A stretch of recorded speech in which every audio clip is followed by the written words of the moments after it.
see that crap? That horror crap? We did. And by horror crap, we mean Creepshow, which is not really crappy, by the way. But I mean, it could be considered crappy to some. But let's talk about it. It was the year 1982, and a very momentous time in the horror world. You were born? I was born. The most horrifying of all things. But more importantly, we had it was like a high time for horror. You know, The Thing came out that year. Mm-hmm. But another one came out that year, and it was a movie that was kind of a meeting of minds, of two great minds, two legends. And that's George Romero, the director, the man who brought us The Living Dead before The Living Dead were cool. Yep. And Stephen King, the kind of undisputed king of horror at the time, and some would say to this day. And they came together because they were already friendly. Mm. And they said, hey, let's make a little ode to the things to another horror classic. Yeah. One of the things that inspired them and a lot of other people in the genre, and that is Tales from the Crypt. And Creepshow ultimately is that. In fact, of all the Tales from the Crypt media that has produced, probably the best. Yeah, that has been produced since the original comics. This is the most loyal to that, even though it's not a direct adaptation of anything in there. Name. Now, normally, of course, when it comes to the Stephen King movies we talk about, I will have read the book or reread the book, depending on whether I read it or not, and then we'll discuss the differences or what I like, what I don't like, and how your impressions are on it. Just so happens this is credited as an original screenplay, which is really kind of a cheat, because two of the stories were published before in some form of written form. So original, little is it known. Yeah, they were published in obscure, gentlemen's magazines and stuff, and they've only since been republished in short story collections that are not strictly just King work, so they're kind of hard to find. I had a hard time finding Weeds, though I seem to remember have read it at one point, but maybe not. I did find the other one that is an adaptation, and that is Weeds, by the way, is what The Lonesome Death of Jordy Verrill, one of the vignettes in this, is based on. But I did find the other one, which is The Crate, and I read that, so we'll talk about that when we get to it. But the point is, Creepshow, like Tales from the Crypt, is a horror anthology, and we love us some horror anthologies. Unless they're horrible, I guess. Oh, yeah. But we'll talk about that. When they're good, they're good. Yeah, when they're good, they're usually a blast, It's a good way to unwind with something that normally, horror is meant to kind of drag you along the razor's edge, as it were. Even when it's comedic, but anthologies give you a time to breathe in between them, give you a different take on different things. The question was for us, at least for me, the first time I saw it, was this going to be all it's cracked up to be? I mean, here was George Romero, a man that I had come to love at that point, and of course, same with Stephen King. And I was very familiar with the Tales from the Crypt, EC Comics in general, because they were being reprinted at that time. There was always a Crypt comic in the house. Yeah.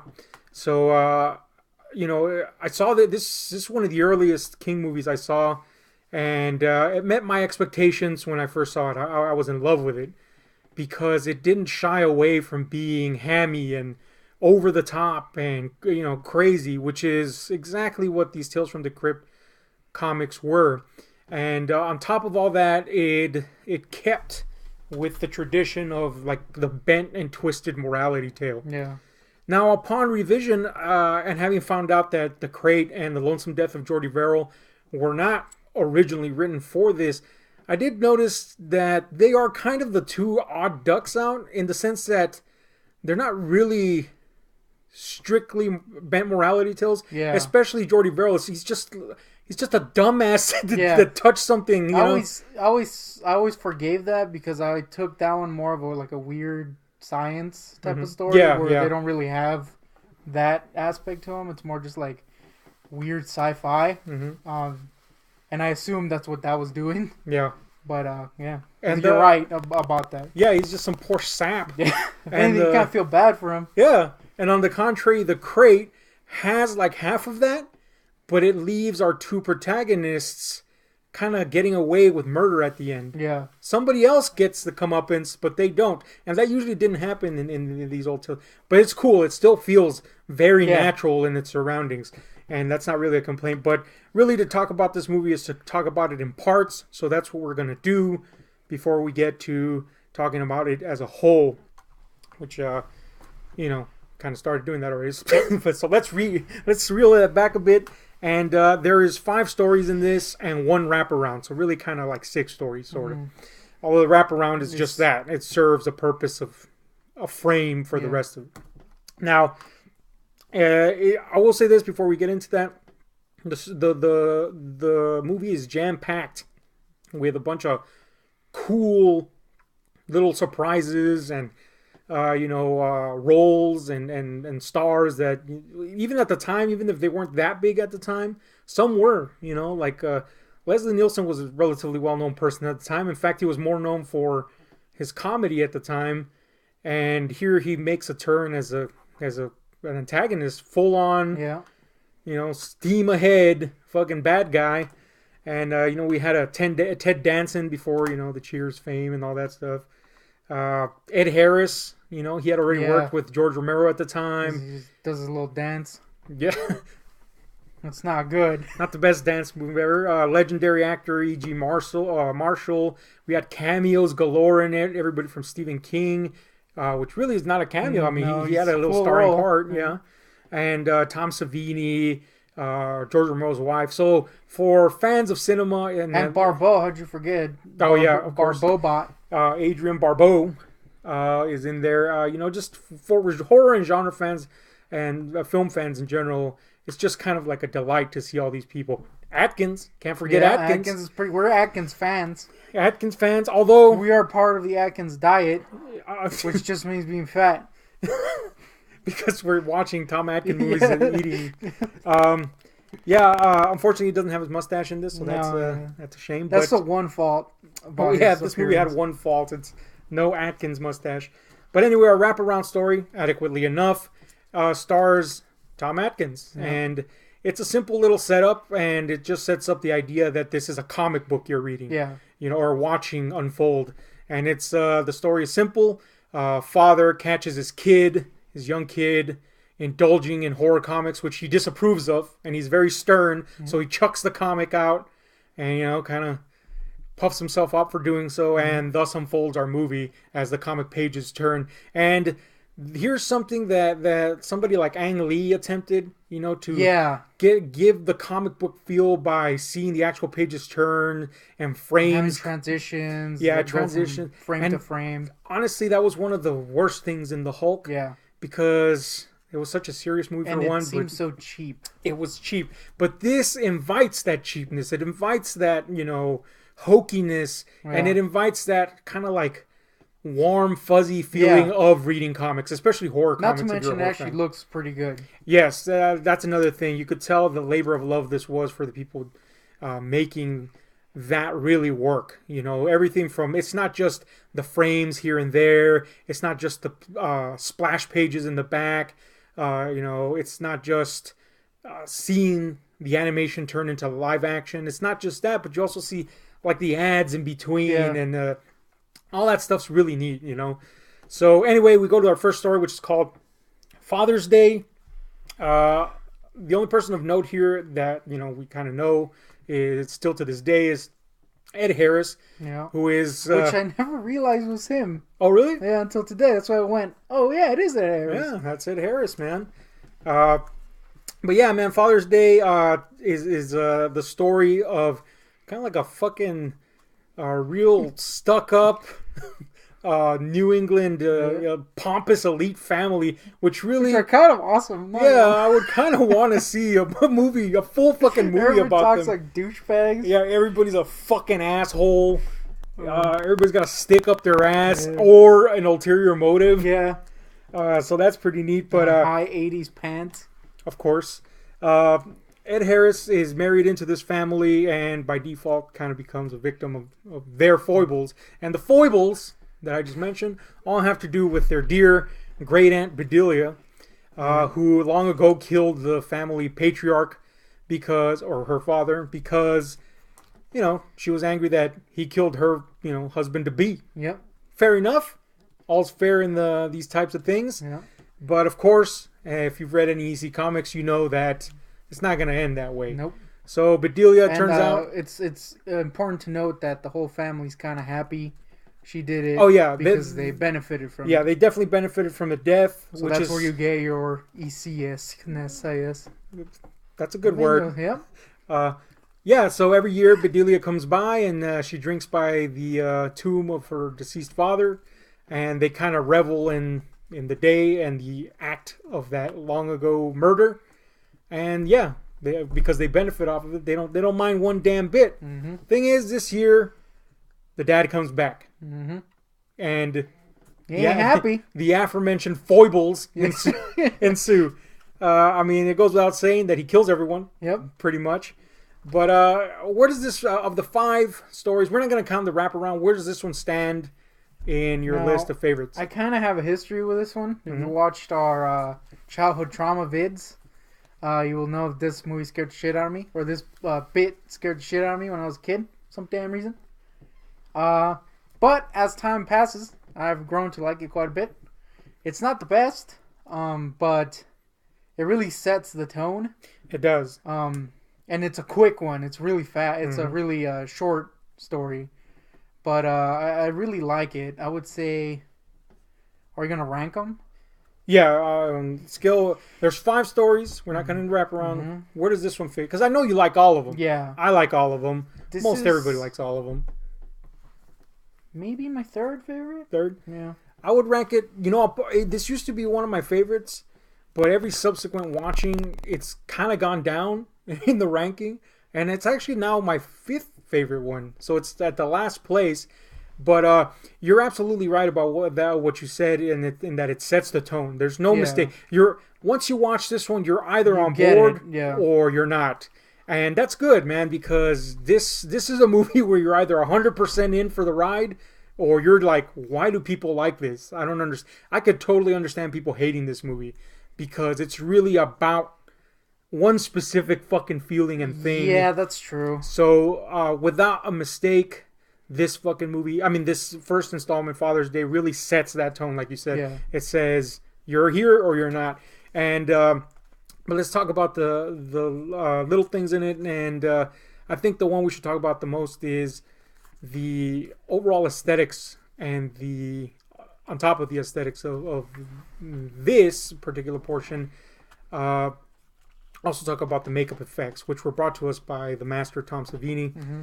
And we all know he could bring us some very realistic makeup effects. But here, they go full ham. Yeah. There's no mistaking that's a man in a suit. Yeah. There's no mistaking... There's a close-up where you could clearly see the little, like a cloth covering his mouth, and but they embrace that fully. And, it works because of how much they go with it. Yeah, and the fact that these are obviously prosthetics is not a problem, because they don't stop. Obviously, they don't stop at realism, because that's not what they're shooting for. They go over the top. Yeah. This is a wild-looking zombie creature that comes back for revenge, and that's why it works, because they whole hog embrace. Yeah, they're not trying to, like you said, they're not trying to make it realistic. They're just trying to make something cool looking. Yeah, and it really does look like something you would see, like one of the ghouls that you would see in the Crypt comic. And so for that reason, the only thing I needed was the spit between the teeth, which they went for. You could see it, but it's rubbery, so it kind of bends. It doesn't really work. But it's fantastic, and immediately, like you said, you get that feeling of I'm in the comic book. Now there is one bit in this that actually still kind of spooks me a little, and that is after the ghoul, the psychic kills Ed Harris, I guess. Yeah, he kind of like Jedi powers. Kills him. And it just kind of like the music dies completely, and he's walking towards the house, and he's like saying his mumbling to himself. Yeah, man, that always kind of creeped me out a little bit. Yeah, the ghoul voiceovers in this the whole movie are really weird. Yeah, in conjunction with that, let's go back to the aesthetics of this. There are bright colorful washes of light that are used kind of like they're used in Suspiria. But of course, Suspiria is a Dario Argento's Suspiria is a completely different movie. But they're used to stir emotions up, and in this sense, you can see, much like you can see in a comic, what you're supposed to feel. Yeah. Just with the lighting, And it's interesting because in comics you don't really think about it. Yeah, you don't really think about how like the backgrounds change and like if you ever, this is a bad example, but you read like a Popeye, every single panel has a different, background, and you don't really think about it, and they use that in the movie. Yeah. And it's really effective. And that's absolutely kind of what sells the movie, no matter its hokiness, its intentional hokiness. It communicates exactly what it's supposed to communicate. Yeah. So it's hard for you not to go along with it, even if you don't kind of grasp it, because it's so visually adept at communicating what it's supposed to be communicating. Yeah. And the cool part about comics like the Crypt comics and this movie is that it taps into basic and primal feelings in us all. Revenge is a big one in these things. Justice and stuff like that. So when you see these stark images and you got these backgrounds that just change dramatically or washes of color, it just stirs up those basic primal emotions. And it's weird, man, that something so silly and crazy can still be rooted in something so basic in us, and stir up an emotion within. So like you said, I can't say anything about this other than it's a blast. And it does set that tone. Yeah. And I would say the music is freaking great in this one. Yes. Eerie. Yeah. Haunting little organs and strings, a lot of sudden crescendos and stings to make you pop. Silences in the right places. Yeah. So then we move on. Telepathic zombies. Of course. Pretty great. So then we move on to The Lonesome Death of Jordy Verrill. This is a sharp turn, I would say. Yes. Once it hooks you in and or drops you, it moves you to this one, where again, if you've accepted this movie, you're in for the ride, and it's going to be funny as fuck. If you haven't, you're going to be alienated all the more. Yeah. By watching Stephen King overact. Yeah, playing the world's unluckiest fucking bumpkin in the world, And where does this one rank? Let's get that out of. For you, up to 5. I used to really like this one, and I still do, but I think it went down in this viewing. Mm-hmm. Not much, mind you. I like them all, so I gotta say this one's under Father's Day. Okay, but I still really like it. I'm gonna put this one I'm reluctant to put it in the 4th spot, but it does go there. This one's always like in a fluctuating position for me. Yeah, honestly, so like one time I'll really love it, and then another time I'll put it a little lower. I absolutely love this thing. One, because it's always fun to see Stephen King in movie adaptations of his. But this one is the one where he wanted to be in it. Yeah. Sometimes he's been not forced necessarily, but they ask him and, he's like, of course, who wouldn't want to be in their own movie about their own book? And so he'll do it, and it'll be fun. It'll be fun for the fans to spot. This one is like, it's evident the guy was having a blast. And in fact, if you read, I believe it was Danse Macabre, where he talks about movies in general, he ventures into talking about Creepshow, and he just had a blast. He talks about taking the makeup effects and just going out in the real world and, creeping people out and shit. Clearly he was having fun, and you could see it. It comes off on the screne. And I'm so glad they played this. The whole movie's camp, but they played this one to the fucking 9s, Yeah. They were, not the 9s. They ratcheted this shit up to 11. They embraced the camp in full, and it shows across the board. Not only are the aesthetics a lot more, I guess, stark in this. They really jump out in this. The color schemes are a lot more, prominent. But also, like, the music is straight out of a 1950s like sci-fi movie. That and there's several moments where it's like nearing on Looney Tunes-ian. Oh yeah. Like what the hell is going on? But you're right. It's like a mix of 50s camp film or music with like Looney Tunes. Mm-hmm. It's weird. And I like how they, speaking of Looney Tunes, when the main character Jordy Verrill is having like these daydreams of what he could do about this comet that he found, or conversely, what's going to happen now that, things have started growing on him. It's just crazy, wild lunacy that in any other context would not work. It would just be like, what is this stupid shit? But here, he just sells it, man. It's fucking fantastic. But yeah, basically the story is kind of like a wacky take on H.P. Lovecraft's Color Out of Space. Something falls from space, dumbass touches it, and plants start growing everywhere. Yep. Basically, space plants. Most notably on his person. So it kind of becomes like a body horror thing. Yeah. Only with a dumbass in it. Yeah. So the terror of his body being laid to waste is kind of minimalized by the fact that he's a complete dork. But his reactions are fucking priceless in it. Yeah. They're really funny. And I would love to point out that people really try to capture how Stephen King writes some of his characters. And a lot of the times they fail. We're looking at You, Dreamcatcher. But here's Stephen King playing a character that he wrote. So when you see it, you're like, man, that's how he wrote him. And it's a character. it's fucking out of there. He's got buck teeth. But yeah, this is a blast. Anything you want to add to this little deal?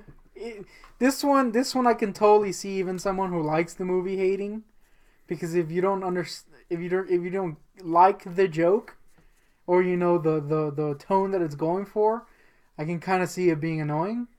But I like it quite a bit. I think if I remember correctly, I didn't used to like it. But I always found the end creepy until eventually I actually liked it, and I was like, okay, this is cool. And it really helps if you have read like those weird science, weird fantasy ones, because you can kind of see it as that. Yeah, it's like like an odd tale that doesn't really have to have like a morality thing like most Tales from the Crypt stuff has. So I always liked it for that. Once I knew what it was going for. But yeah, I always thought the end was creepy, and kind of sad. Yeah. And this, again, I didn't do anything wrong. He just touched a fucking meteor. Again, his like cries for just wanting to die. It's kind of like, oh man. Yeah, that's really kind of what makes the horror part of it work out in the end. It's that the rest of the thing is kind of played for laughs. And then at the end, just like, it's like, oh, this fucking guy is. He'd rather die than jeez. What the fuck? And then you get that kind of eerie end with it spreading. Yeah. Which, by the way, it was spreading towards Castle Rock. That was pretty cool. Yeah. So next comes Something to Tide You Over, which stars Leslie Nielsen and Ted Danson, first of all. And Leslie Nielsen, I mean, it's not to say the guy hadn't done serious roles before. But he's mostly known for his comedy. I mean, especially at the time, this was the Airplane guy, and, he was comedy guy. Mm-hmm. So if you see this, especially now in retrospect, you're kind of like, whoa, because he plays it incredibly well, a villain incredibly well. And his reactions to the ultimate ghouls popping out of nowhere are fucking amazing, man. It makes you just kind of wonder, gee, I wish what would have happened. I mean, I wish I would have seen what would have happened if, he hadn't just done spoofs his whole life after a certain point, So that's pretty awesome. But the story's, again, like most of these, pretty simple. It's a guy that catches or finds out that Leslie Nielsen's character, older, rich gentleman, technophile no less, who finds out that his wife is cheating on him with some young buck actor played by Ted Danson, and basically under threats he takes the guy out to his isolated place in the beach, makes him go in a hole and cover himself up right next to the beach, and makes him watch his significant, or I should say the adulterous affair that is Leslie Nielsen's wife, be covered by the water while he himself is undergoing the same fate. Meanwhile, old Leslie Nielsen heads over to his shack to enjoy the show, as it were. And, of course, this being this type of story. They croak. Ghouls come. They croak, but they come back for some long-awaited vengeance. That's some pretty cool ghouls. Yeah, and cool they are, man. This is probably my favorite effect in the whole movie. If you saw our childhood fears, you will know that you were kind of spooked by this one. Yeah, I mean, again, as fun as the movie is and as fun as this particular installment is, those effects and then the way when they come back, first of all, these aren't just zombies. Yeah. You know, they're kind of like ghostly revenants. Yeah. You know, they don't show up on security cameras. Yeah, that's cool. Like how they show the fog kind of. Yeah. Like... And but then when they do appear, sweet Jesus, they're bloated from being in the water. Granted, this is like a second later. Like a second, literally like the next day or whatever. You're like, whatever, dude. It's freaking cool. They're bloated from the water. Their skin is all blended together. They're draped in algae and pale, hideous skin. They get shot and just like freaking. Oh, that's awesome! Yeah. Their voices are. And what's spooky. The spookiest for me is that they don't even bother to touch this guy. They don't bother to do anything. They literally just use his own words against him, and he goes fucking ballistic. He goes nuts. He goes crazy, and that is sold wonderfully by Leslie Nielsen. But so if I had to rank this is probably my favorite one in the whole thing. Where does it land on yours? It's probably my second favorite. Okay. Yeah. Pretty high. I will say that this one's gone up since last time I watched it. Because, man, those ghouls is pretty cool. Those are some cool ghouls. Now, I will say that some of the technophile stuff is a bit dated, obviously. I kind of like that, that's true. It's kind of like a pseudo-recurrent theme in the movie. We see it again in they're creeping up on you. And King has always kind of had a thing for that, like short story like Word Processor of the Gods. He always finds something bizarre about technology, and here it's not so much that it's bizarre, it's that it's used by the bad guys, so it's prominent. But it's kind of cool because it does still say what it says. This guy is affluent. Yeah. This is what he likes, and he's using it for a malicious purpose. Yeah, it has a point. So, it's not just there. Yeah, it's whereas in other movies it might be like, ooh boy, look at that ancient ass fucking VCR they're using or whatever. Here it's like no, it speaks of the character and what he's saying, so it works. I like it, and it contributes to the aesthetic because this is very much a movie of its time. And again, kind of like the EC comics, they look of their time and they're timeless despite looking like they belong in the 50s or so.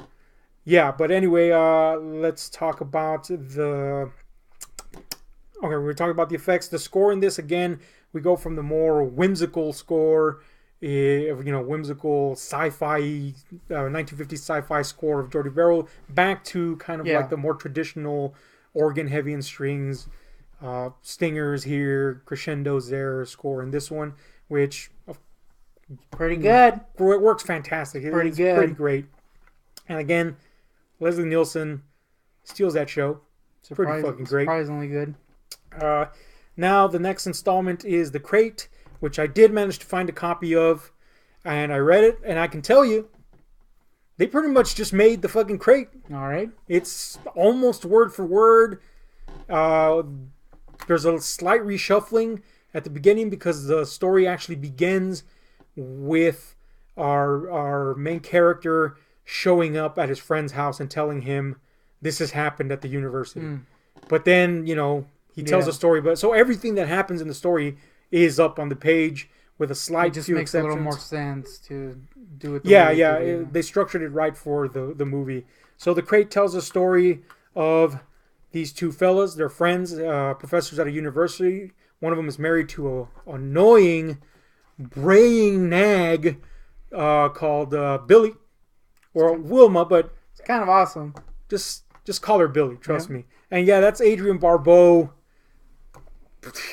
I mean, I've never liked a nag, but she's the most likable nag. She's pretty great, I'm not gonna lie. She's pretty, I'd venture to say she's my second favorite actor in this in this whole thing. She's pretty hilarious. Her reactions are fucking hilarious. Especially later with, that was great. Yeah, even in the face of some obvious weirdness down there. It's fantastic, man. She managed to emasculate you through the screen somehow. Mm-hmm. So when she gets her comeuppance, it feels pretty good. Mm-hmm. And at the same time, you're like, kind of wish I would have seen more of her. Yeah. Which is one thing I will say, that the story has less of Wilma. So in the movie, they do give you a little bit more, just to make you hate her all the more, which is good. Because then it would have felt a little bit unjustified that she croaked, you know. And I always kind of liked her too much too. Mm-hmm. What kind of? Well, no, you know what? I was gonna say I kind of wish someone like more annoying that you could instantly hate would have played her. But no, I'm perfectly happy with Barbobot playing her. Oh yeah.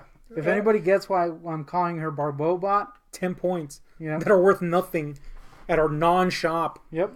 Also, I like to point out that Hal Holbrook as her husband is pretty fucking great, especially towards the end. He's pretty great. When he's already like he's going for the murder plot. I don't know who this guy is, but he's pretty awesome. He's awesome. I love his reactions too, especially when I kind of like his look for some reason. Yeah, very of the time, but kind of a charmer. Yeah, that sounded gay. Yep. But anyway, the crate is these two friends, university professors. And one of them is made privy to this crate that they find that a janitor finds underneath some stairs. And lo and behold, this crate is said to come from an Arctic expedition in 1834, if I remember correctly. And there's something inside, and it's alive, and it starts killing people. Curiosity gets the best of them, and people die. Yep. Now the monster inside is a effect lovingly known as Fluffy. How did that hold up for you? Is it still as cool? I remember loving this fucking thing when I was a kid. You mean the movie or the effect? The effect. I mean, it's fake as shit. Yeah. But you can't hate it. It's pretty awesome. My favorite part is when it bites into the student's neck. Yeah. That effect is like, looks kind of gross. It made me cringe. And like, then he does a little shit. Yeah, the little swipe. Yeah. It's a pretty cool effect. As always, what the creature does is pretty awesome. As always, the claws are a little rubbery. Mm-hmm. But I really like when they're peeking out of the crate. That looks cool. The face looks really cool. I think the thing that doesn't look as convincing as the fur. It's kind of like has that fake fur look. Yeah. But it works with the movie, and the way they use the colors and the lighting kind of hide it, and I like it. It looks cool. Yeah, it's a pretty neat effect. Again, the fact that it's a bit hammy and a bit fake all contributes to the overall feeling of this. And again, we're talking about murder and death and stuff like that. Stuff like that makes the impact of that other more morbid stuff kind of acceptable in the movie, and allows you to laugh at what's going on in a healthy way, Whereas if this were just like if this thing looks hyper realistic, that's true. You'd be like, man, I don't really like these people. They're killing people left and right, Well, instead you got this weird little midget ape killing things, and you're like, all right. Here's an interesting factoid. In the story, he's described pretty much as he looks in the movie. Mm-hmm. Although the head is described as more lynx-like. But the first time he's seen, and I went back and read this again just to make sure, the first time he's seen as reptilian. That's weird. Yeah, so I don't know if that was a misprint, or he didn't edit it well, or maybe I just missed something in there, but that's pretty weird. Also, of note, is that in the story they find out that the expedition was Arctic, right? Just like it says in the movie. But back in those times, the Arctic was considered to be both the Antarctic and the Arctic. The Antarctic was not labeled Antarctica. It was just called the South Arctic. So they find out that this actually comes from a island near Antarctica called Paella. And they even throw in the Tasmanian devil line in there, which, whatever. If you want to take that, is that what it is? But the point is that, they kind of give you a point of origin for this creature, but they never explain it, which is good. But anyway, long story short, there's a fucking creature in the crate, and the people use it to make Billy go away. Yeah, they make Billy go away. Basically. And it's satisfying. It's funny. And it's the longest one. It does feel like the longest one. I think it is, actually. But it's a blast, man. Yeah. It's just fun to see these characters interact with each other. The deaths are a blast. The effects are fucking fun as hell to watch. What more can you ask? I'm serious. What more can you ask for? Tell me. Dongs. After this, we go... Oh, wait. Where does this one rate? Is this your favorite? Yeah, this is probably my favorite one. Again, this one, I don't think I ever put it as my favorite, but now I do, because I really like it, and it's the funnest, and it's the one that I kind of want to spend more time in. I'm like, man, I want to know how that thing got there. Yeah, it does provide enough fodder for more. If we were to explore this world more, the creature alone would be. It's like, how did it get there? How is it that old? Why doesn't it die? I want to know what it is. Anyway. How did it survive without eating? How did it survive? Where does it shit? That's my real thing here. Even they ask, how can it eat so much? Where does it shit? And then it survives in the water. And this creature alone raises so many questions. But really, if we answered those questions, the magic of the thing would go away. That's man. The irony. That's the best thing. Is like throughout the whole movie, I was like, man, I kind of want them to make a little spin-off about this creature. But at the same time, I don't. Yeah. What I'm making up in my head is cooler or more, it just gives you like a little things to think about. Anyway, cool one. I really like it. It's probably my favorite one. This is probably my second favorite one. In fact, it is my second favorite one. And that's on Billy alone. Yeah. It's just Adrian Barbeau is hilarious in this. But other than that, I mean, of course, all the other factors in it are fucking awesome. So it takes the second place, but it could very easily, on any other day, be the first one. The next one is They'll Creep Up on You, starring E.G. Marshall as a kind of a mix of, you said, of Moe from the Three Stooges. He's really Moe-esque delivery. And Scrooge from Christmas Carol, And he's just this curmudgeonly, rich, racist tycoon that is also a germaphobe. And really the whole thing is kind of like a big metaphor how he's rotting inside. No matter how proper and elite he might look on the outside, he's rotting inside. And they play this up with tens of thousands of cockroaches because the guy's germophobia is plagued on as he begins to see the creepy crawlies literally take over his little sterile environment of an apartment. Yeah. And it's basically a one-man show, and he carries it quite well. Yeah, he's basically him fantastic. Talking to his phone the whole time. Yeah, and you really get a feel for who he is and why he deserves it. Yeah, I mean, and that's a big tip of the hat. Not a fedora before anybody says that. It's a big tip of the hat to the guy's chops, to really communicate exactly why he deserves to croak at the end. And it's basically just him, like you said. We see one other character and we hear a few others, but it's really his reactions to them that really sells it. So he's pretty awesome. The score here again changes a bit, and we get more of a kind of like 1920s which just true. Amps up the fucking Moe thing. Yeah, shit. We even get the little jaunty tune from Evil Dead. Maybe even some Scott Joplin. God damn it! Scott Joplin. We almost made it through a whole video without you mentioning Scott Joplin. But this video is brought to you by Scott Joplin. Yeah, his corpse at least. He's pretty fucking great, And this used to be my least favorite of the things, and not because I disliked it. I love it, just as I love the other ones. But it was, I gotta say, probably a very childish reaction in terms of I was like, there's no monsters in this, so it's by default gonna be my least favorite one. But its value to me has appreciated to the point where this is my third favorite now of all the five. I'm assuming this one then is your it's probably my least second favorite. To last or first. No, it's number 5. But I will say that my like for it has grown a lot too, because I don't like roaches. I used to wake up. I used to wake up and roaches would be in my mouth. I'd be like, "Are you freaking just serious?" because you were snacking at night? Yeah. But I hate roaches, so when I used to watch it, I legitimately hated it because I didn't want to watch the roaches walk around. And I was like, "These freaking roaches suck!" And they end up winning at the end. Yeah. So I was a bit of a fool. It was more like I was just disgusted, but by what I was looking at. I haven't seen a roach in a while in real life, so I was able to distance myself from a roach hate. Kind of liked it. Yeah, this was really fun. It's really because of him too. He really does sell it. Yeah, and just the feeling of the look of the entire movie. I mean, I'm sorry, this particular portion of the movie, kind of gives you, on top of the fact that they're just like you said, roaches. Yeah, fuck roaches, right?